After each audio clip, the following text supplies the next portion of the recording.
نحمده ونصلي على رسوله الكريم أما بعد فأعوذ بالله من الشيطان الرجيم بسم الله الرحمن الرحيم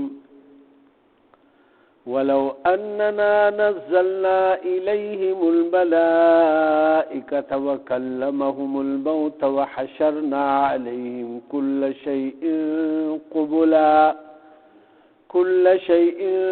قبلا ما كانوا ليؤمنوا إلا أن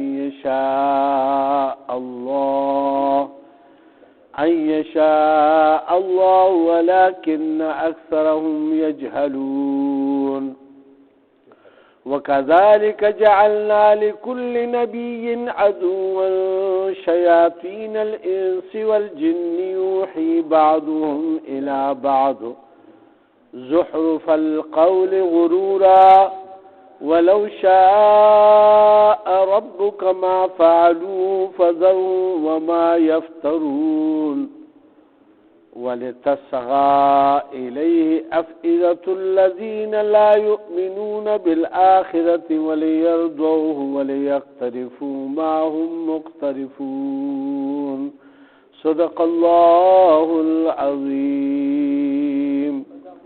الله سبحانه وتعالى د سورة انعام دا سوال لسم رکو شروع کیگی او اتم سپارہ شروع کیگی دلتا.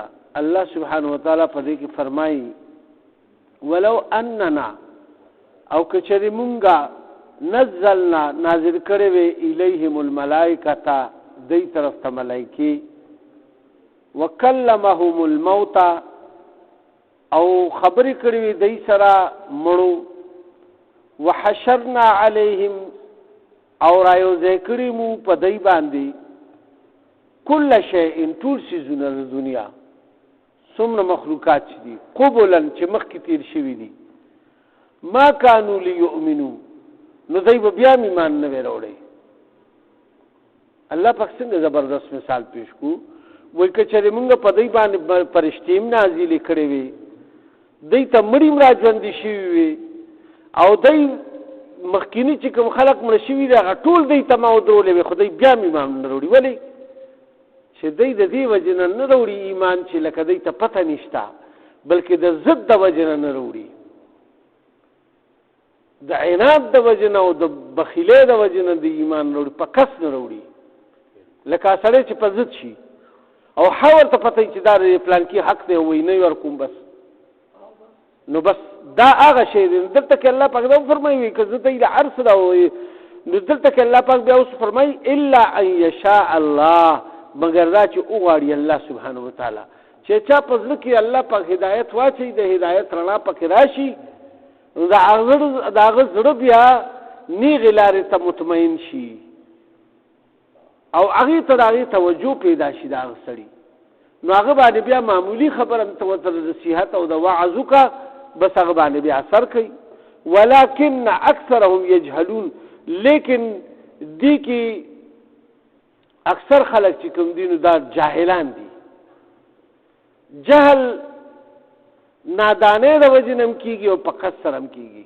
یو سره پینوي کمکلی او یو سره چې هغه بالکل په کس باندې بس نه مني یو شی زد کوي بس نو دغه وجره.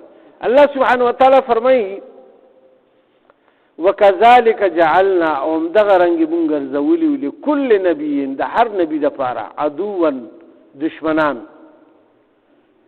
شیاطین الانس اغا شیطانان د انسانانو نه یعنی شیطان خصلت انسان هم دی کنه په دنیا کې چې سم کارته په دنیا کې چرتاړو کیږي نه والجن او د جناتو نه یعنی انسانانو او جناتو کې دواړو کې داسې خلق شتا چې اوس لکه انسانانو کې داسې شته چې یا چون لګون کوي نو دا شیطان کارم دی چې چون لګون کوي. نو ځکه دلته کې الله پاک فرمایلی دی چې مونږ ګرځولي د هر نبی لپاره دشمنان د شیطانانو نم چې هغه د انسانانو په شکل کې دي او هغه د جناتو په شکل کې دي یوحی بعضهم الی بعض چې وحی کوي بعض بعضو ته. وحی مطلب څه دی؟ یو بل خبر ورکوي. الکه هغه خو نن داسې کار وکړو که نه، بیا هغه بل لاړ شي نو هغه ته وایي چې هغه خو نن داسې کار وکړو که نه، دلته پکې لا وګوره. یعنی هغه یو بل خبرې یو بل ټولګي کې هغه بیا بحث مباحثې کوي، دلته به واوري په غور باندې یو خبره، بیا به لاړ شي هغې پورې به خنداګانې او ټټوبې کوي. د دې دا مطلب شو. نو دی بیا یو بل ته خبره رسوي او بیا الله پاک فرمایي زخرف القول، هغه خرابې اخوا دیخوا خبرې، فضول خبرې،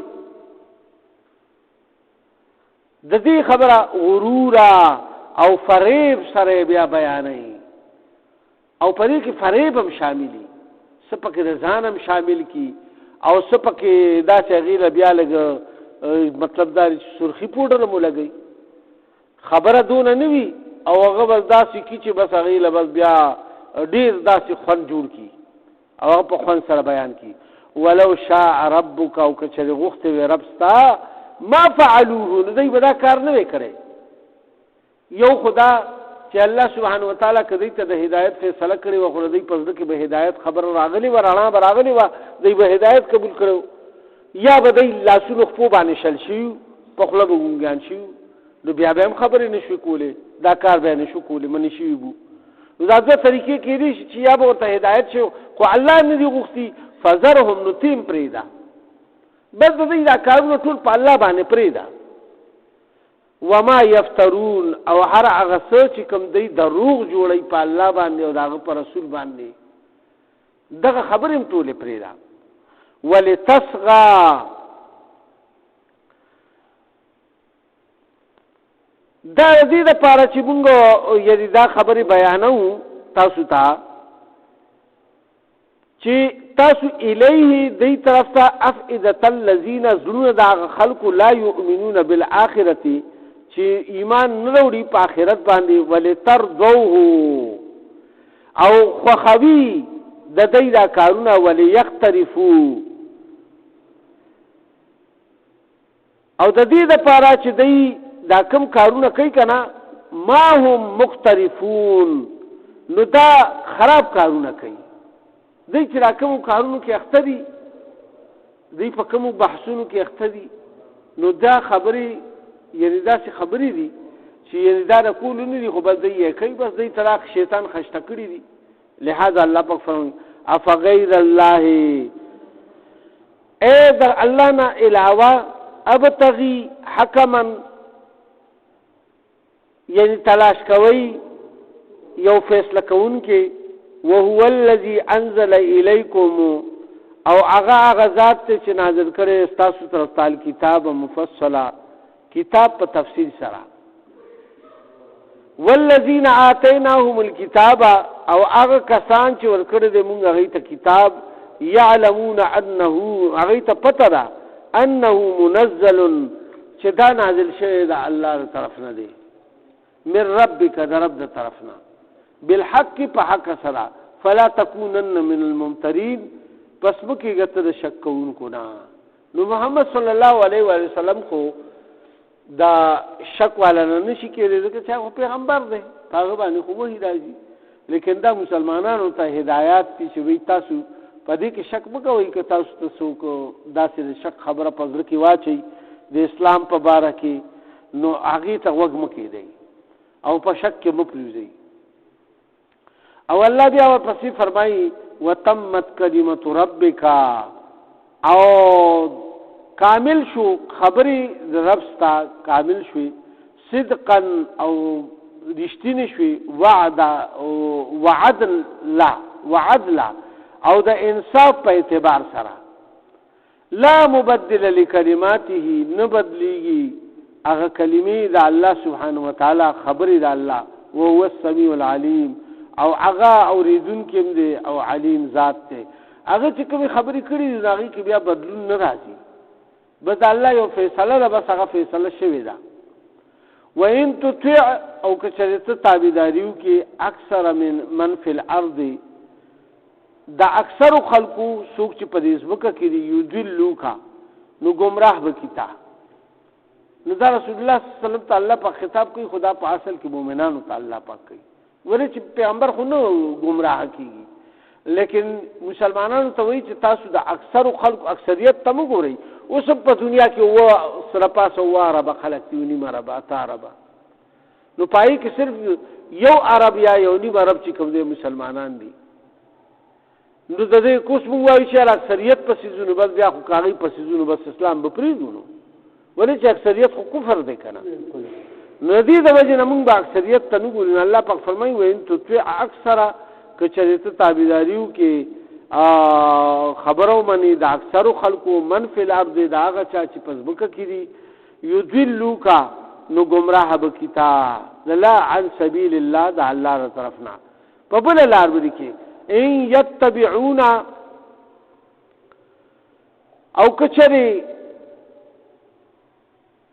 دای پیروي کوي الا الظن د خپل ګمانونو، وای دای خو نه کوي پیروي مگر د خپل ګمانونو پیروي کوي. دا چې کوم خلق الله تر هغه طرف ته اشاره فرمایي کنه وینهم الا یخرسون او نه کوي دای قیاسونه مگر دا بس دای په دین پورې او په الله پورې قیاسونه جوړ کړی دي او تړي او هغه خبره خلکو ته خشته کوي چې دا خلک د مسلمانانو واپس شي. نو دای د خپل ګمانونو او د قیاسونو په اعراب باندې روان دي. دې سره دلیل ملیل نشته. کافرانو سره د یو کافر سره دا دلیل نشته چې هغه مطلب دا پیغمبر ورته ویلي دي یا چې د الله کتاب کې هغه کتلی وي. ان ربک بشک رب ستا چې دی هو اعلم هغه خپې دی من یذلو باغ چا باندې چې څوک گمراه شوی دي عن سبیله داغه لارنا وهو عالم بالمهتدين او غتا خبر دی داغه خلقم چې کوم خلق په هدایت باندې دي. الله پاک ته د هدایت یافته خلقم پته ده او د گمراه خلقم پته ده. فکلوا مما ذکر اسم الله پس خوري تاسو هغه خوراکونه چې په کوم باندې نوم غشت شي وي د الله علیه پاغي باندې ان کنتم بیااته مؤمنین کچریه تاسو داغه په آیاتونو باندې ایمان وروړون کی. وما لكم او سشوی دی تاسو لا الله تاکلوا چې د خوري مما ذکر اسم الله هغه سيزونه چې په کوم باندې نوم غشت شوی د الله پاک علیه پاغي باندې وقد فصل او په تحقیق سره بیان کړی دی الله پاک لکم تاسو ته ما حرم علیکم هغه سيزونه چې کوم حرام کړی دی الله سبحانه وتعالى په تاسو باندې الا مدتورتم الیه مگر په هغه صورت کې چې تاسو استداری حالت تورسئ لوګه مډیر تنگ کی لوګي تند در باندې راشي مړکیږي نو بیا د اجازه شته چې د مردان نه خیر دی لګو خورا خو بقدر د حاجت ځان مې په ډیر مړیم نه بس چې ته په ژوندې پاتې شي الیه هغه وان او بشکا کثیر لیذلون ډیر چې کوم دي هغه گمراه کوي نور خلق لرا باهوائهم بغیر علم د خپل خواهشات په بنا باندې بغیر د علم نه. ان ربک هو عالم بالمعتدین بشک رب ستا چې کوم دی هغه خپو هدي پا یعنی د حد نتیریدونکو خلقو باندې خبردار چې څوک د حد نتیریدون کړي دي کې ندی شان نزول د دې آیاتونو داسې دي دا څنګه چې الله سبحانه وتعالى فرمایي شي فکلوا مما ذکر اسم الله علیه ان کنتم بیااته مؤمنون خوري د هغه سيزونه چې کوم باندې نوم غشت شي وي د الله پاک کچې تاسو د هغه آیاتونو باندې یعنی په قران باندې ایمان لرئ. نو دا څه طرف ته اشاره کافرانو مسلمانانو له طعنه ورکا او ګوره داسې عقلي خبرې به کوي، د هندوان هم اکثر داسې کوي، داسې کار میکان دا د هندوان دی مسلمانانو ته داسې خبرې کوي چې خدای کوم شی مړ کړي وي نه تاسو نه خورئ، او چې تاسو یې مړ کړئ نو تاسو یې خورئ. مثال ګډه بیزه رونیسئ او په خپله پې چاړه راکاږئ نو مړ یې کوئ که نه. میخه غوا اوښه رونیسئ ذبح یې کوي، یعنې دا تاسو مړ کړو په خپلو لاسو باندې نو دا خورئ. او چې کوم خدای مړ کړي وي یعنې په خپل مرګ باندې مړ شي نو خو خدای مړ کړي وي، ای هم دا منل چې یعنې دا خو خدای مړ کړي وي، نو چې خدای مړ کړي نو هغه نه خورئ. نو زړونو کې شک واچولو د مسلمانانو. هغې رسول علیه صلات وسلام له راغو او بیا ترې پوښتنه وکړه چې یاره دا څنګه چل دی، دا خو رښا خبره ده، دا خو زمونږ هم ذهن نه هلي دا خبره چې الله پاک یو شی وجلی دی هغه خو په خپله نیټه باندې مړ شوی الله وجلی دی، مونږ هم منو، ټول خلک یې مني، نو هغه مونږ ته اجازت نشته چې مونږ یې رونیسو په چارې حلال کړو هغه. نو الله پاک په دا وایي چې دې کې ګوتې مو وایي، بس دا زما حکمتونه دي، د دې هغه دغه به نه ګورئ چې یاره دې کې دا جراثیم وي او دې پکې دا نفر او دا پکې نقصان نه، د الله حکم دی. بس مونږ به په دې نظریه باندې خورو، که په هغې کې نقصان دی او که فایده نه، د الله حکم دی چې خورئ یې بس مونږ یې خورو. چې کله د الله حکم وشي چې مې خورئ نو بس مونږ یې به نه خورو، که په هغې کې 2000 فایدې وي نو مونږ به یې نه خورو. بعضې څیزونه به داسې چې ډېر به د فایدې ښکاري په صورت کې، کافران به مونږ ته د هغې فایدې ښایي چې دی فایده ده، دی فایده ده، دی فایده ده، خو مونږ وایو نه دا مونږ ته باندې الله پاک باندې کړي. اوس جواره څومره فایدې دي، خلک وګټي نو مالونه غریب مالدار نه شي. دغه شانتې نور ډېر داسې څیزونه شراب چې سړی وڅکي نو قوت طاقت پکې راشي او یو دغه پکې راشي، نو وقتي طور په بعضې څیزونو کې خو داسې دغه شته او داسې په نورو څیزونو کې هم ډېر، نو هغې ته به مونږ نه ګورو، مونږ به د الله حکم ته ګورو. ځکه دلته کې الله پاک فرمایل چې تاسو فکلوا مما ذکر اسم الله، پس خورئ تاسو هغه خوراکونه چې کوم باندې نوم د الله والی او ذبح یې کوي علیه پای باندې ان کنتم بیااته مؤمنون، که د هغې یعنې د هغه په آیاتونو باندې تاسو مؤمنان یې یعنې ایمان راوړئ. او بیا الله پاک فرمایل چې تاسو ولې نه خورئ، یعنې چې کوم خلکو په هغه وخت کې زړه کې کرکه غوندې راغله نو الله پاک بیا دا آیاتونه راولېږل چې تاسو ولې نه خورئ. وما لکم ولې څه شوي دي تاسو ته الله تاکلو چې نه خورئ مما ذکر اسم الله، د هغه څیزونو نه چې کوم په هغې باندې نوم اخېسته شوی دی د الله علیه په هغې باندې. وقد فصل لکم، او الله پاک بیان کړي دي تاسو ته ما حرمه، دا هغه څیزونه چې کوم حرام کړي دي علیکم په تاسو باندې، الا ما اضطررتم الیه، مگر دا چې الله کوم حرام کړي دي مردار وغیره یا د بل چا په نوم باندې ذبح شي د الله نه ما سوا، نو دغه ټول الله پاک حرام کړي دي. د سور غوښه حرام کړي ده، روانه وینه حرام کړي ده، دا ټول الله پاک ذکر فرمایي. نو هغه وخت کې تا ته حلاله ده چې کله ته اضطراري حالت ته ورسي، یعنې لوږه در باندې غالبه شي او نور سره ته نه ملاوېږي، نو په وخت ضرورت هغه به خورې. دلته کې الله پاک فرمایي چې وان کثیرا، او بېشکه ډېر خلک چې لیضلون ای ګمراه شوي دي په خپله، او نور خلک هم ګمراه کوي باهوائهم، د خپلو خواهشاتو په بنا باندې بغیر علم، بغیر د علم نه.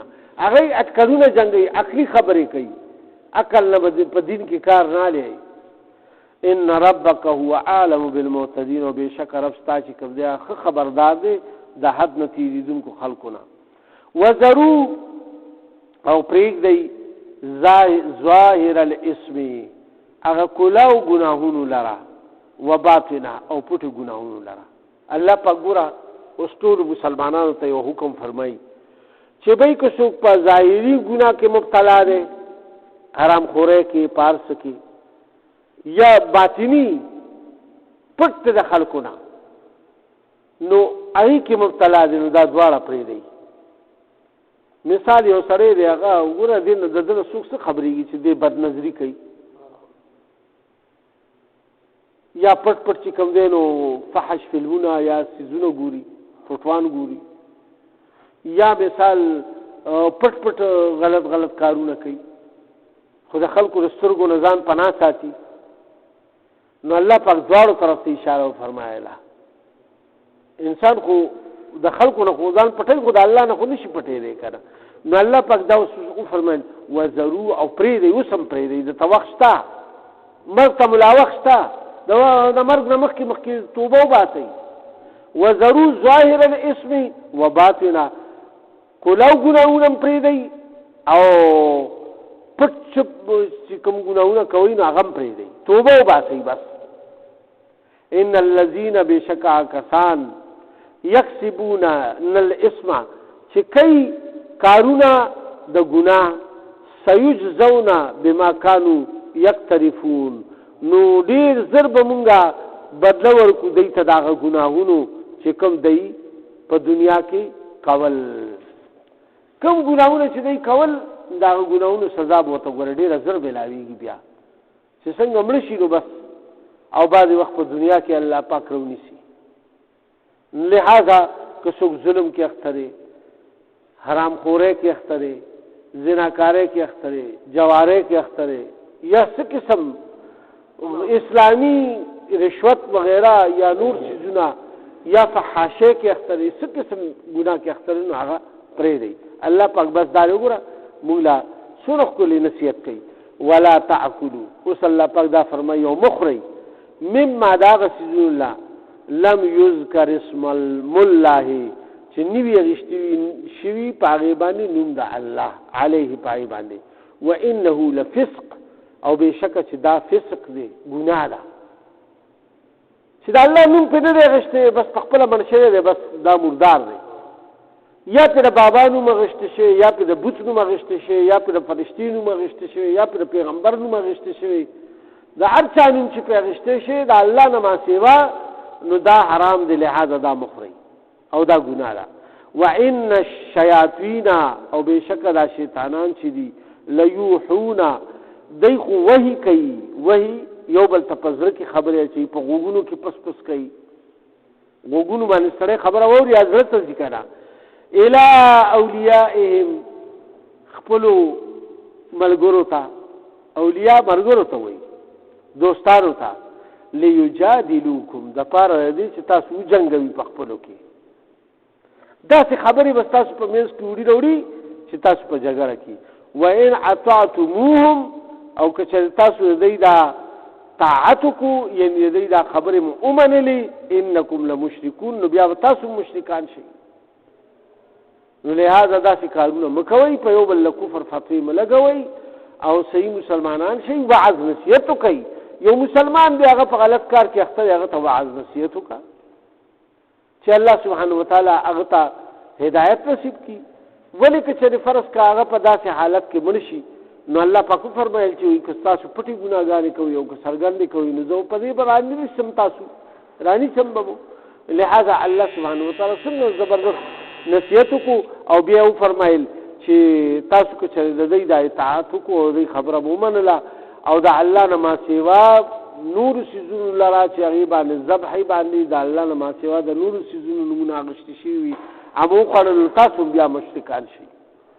لہذا دې نظام ساتئ. الله پاک زموږ ټول له په دې باندې عمل توفیق راکړي. صدق الله العلی العظیم. یا الله زموږ دا ناسته په خپل درګاه قبول او منظوره کړي. که زموږ دې په معنا، په مفهوم او په ترجمه کې څه غلطي شي، خدای پاک معافي راته وکړي. موږ نه کارونه والي چې ستاسو د رضا او د لقا او د قرب سبب جوړ شي. په موږ کې په کورونو هسپتالونو کې څومره مؤمنان مسلمانان بیماران دي، الله شفایاب کړي. څومره قرضداران دي، قرضونه نه اخلاص کړي. د چا څه شدي حاجات دي، الله د خپل غیبي خزانونه پوره کړي. د حق والا د رزق فراخ او د ټول مؤمنان مسلمانانو په خپل کور کې وطن باندې وکړي. یا الله زموږ آبا او اجداد چې څومره مخکې وفات شوي دي، ټولو مغفرت وکړي. مونږ ته هم دا راتلونکي منزلونه آسان کړي او په آخر کې به دا عظیم شانه کلمه نصیب کړي. لا اله الا الله محمد رسول الله.